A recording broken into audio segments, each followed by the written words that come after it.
संबोधन दें और उसके बाद हम अपनी यात्रा को आगे बढ़ाएं।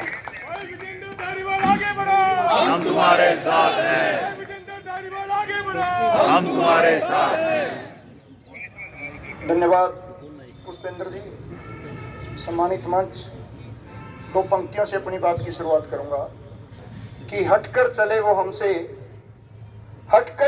हमसे जिन्हें सर अजीज हो, हम सर फिरों के साथ सर फिरे चले। साथियों, ज्यादातर बातें हो चुकी हैं, कोई नई बात कहने को नहीं है। हम कोई राजनेता नहीं है कि इधर उधर के लांछन लगाकर अपनी बातों को लंबी खींचेंगे। हमारे पास तो केवल मात्र एक मुद्दा है, और वो मुद्दा क्या है? हमारे भविष्य से जुड़ा हुआ हमारी सामाजिक सुरक्षा पुरानी पेंशन। उसके लिए लगातार हम 2018 से संघर्ष कर रहे हैं। सतपाल जी ने बताया, पुष्पेंद्र काद्यान जी ने बताया कि जब 2018 में यही दिन थे जून के, हम तीन बार झज्जर में आए थे। पहली बार आए तो एक साथी मिले, पुष्पेंद्र काद्यान जी। दूसरी बार आए तो 3 मिले, तीसरी बार आए तो 50 साथी हुए। और आज मैं गर्व के साथ कह सकता हूं, अगर पेंशन आंदोलन में 2018 से लेकर चाहे 7 अक्टूबर की रैली है, चाहे हमारी रथ यात्रा रही है, चाहे अब हमारी 19 फरवरी की रैली हो, और चाहे अब ये साइकिल यात्रा हो, झज्जर जिला हमेशा अग्रणीय रहा है।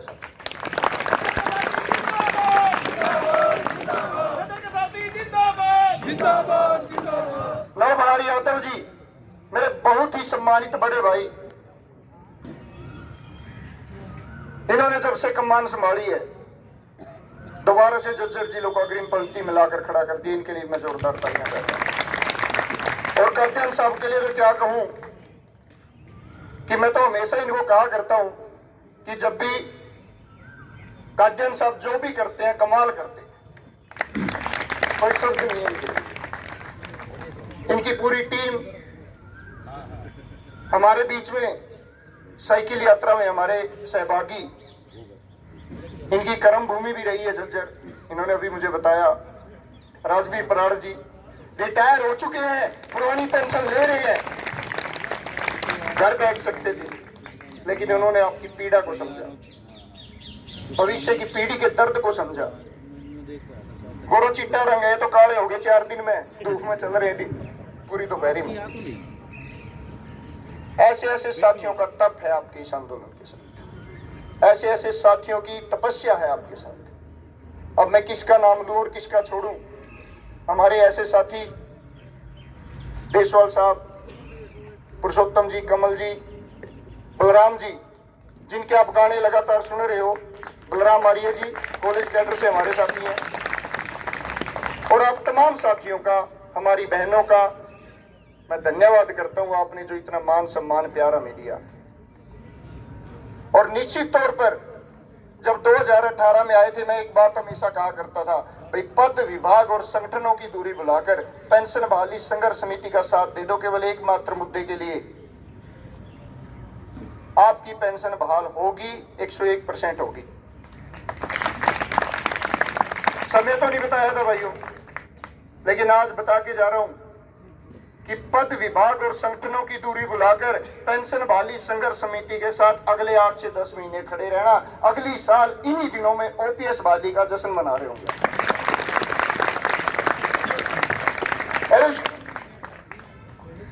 एनपीएस रूपी बीमारी का केवल एकमात्र इलाज हमारे पास बचा है।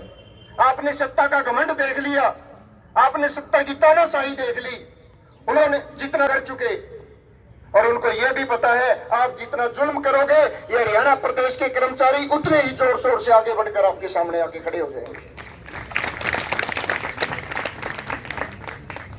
और मैं तो ये कहता हूं, मुख्य नहीं है ये, तो कृष्ण का सुदर्शन चक्कर है जो आपकी तानाशाही का नाश करने के लिए निकला है। एनपीएस रूपी आपकी नीति का नाश करने के लिए निकला है। संभल जाओ, हरियाणा प्रदेश का इतिहास पढ़ लो, अगर नहीं पढ़ना आता तो किसी साथी में पढ़वा लो। हरियाणा प्रदेश में आज तक जो भी कर्मचारियों से टकराया है, दोबारा कभी सत्ता का सुख नहीं देख पाया। ऋषि मैम जी ने बताया एक मुख्यमंत्री, उनमें भी मनोहर लाल जी की तरह पूरा घमंड हो गया था।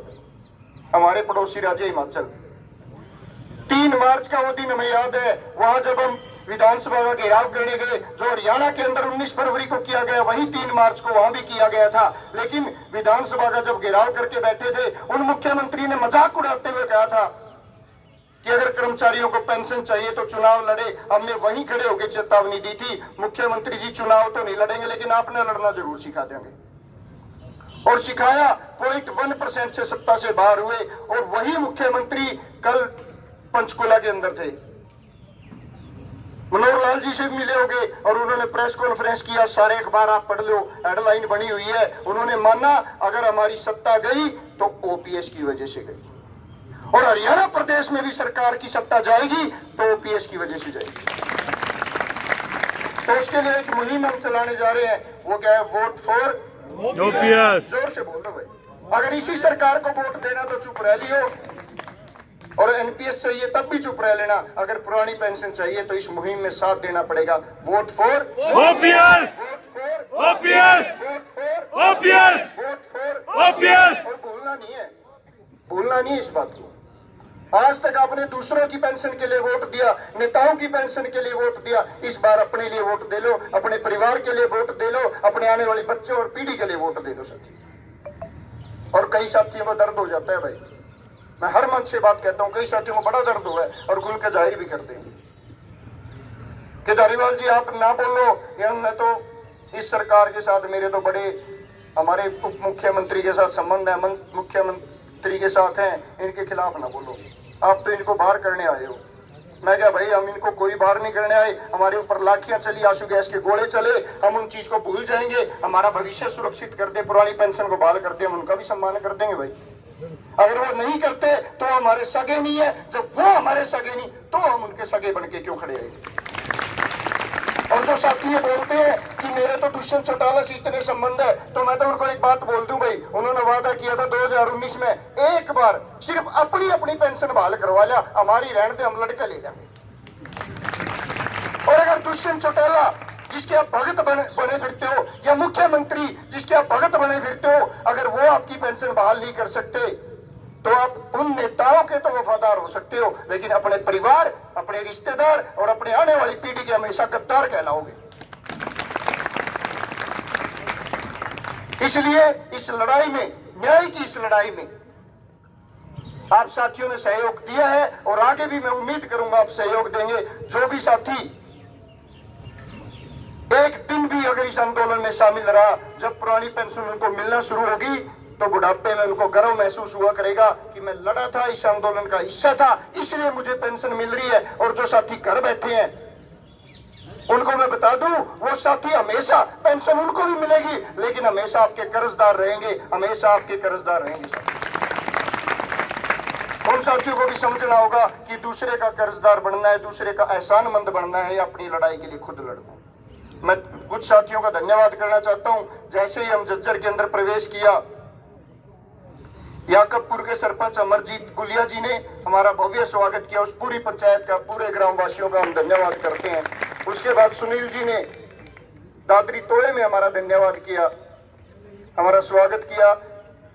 किलोई के सरपंच प्रदीप जी ने और अक्षय जी, सूरा के सरपंच और सभी ने, ये हमारे लिए गर्व का विषय है कि हमारा गांव, हमारा परिवार, हमारे बुजुर्ग, हमारे सभी सम्मानित ग्रामीण हमें ना केवल हमारा सहयोग कर रहे हैं, साथ दे रहे हैं, उन चारों की चारों पंचायत ने आपका आर्थिक सहयोग भी करने का वादा है। तो साथियों, लंबी बात नहीं करेंगे, 2 नारों के साथ अपनी वारी को विराम दूंगा।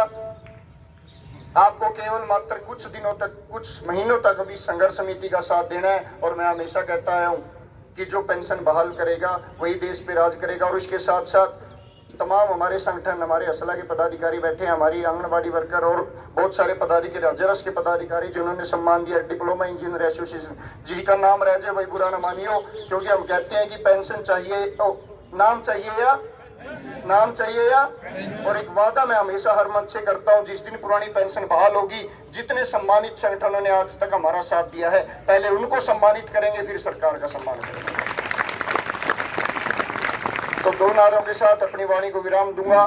जो पेंशन बहाल करेगा वही देश पर राज करेगा, जो पेंशन बहाल करेगा वही देश पे राज करेगा। Vote for OPS, vote for OPS. धन्यवाद। जय हिंद, जय भारत।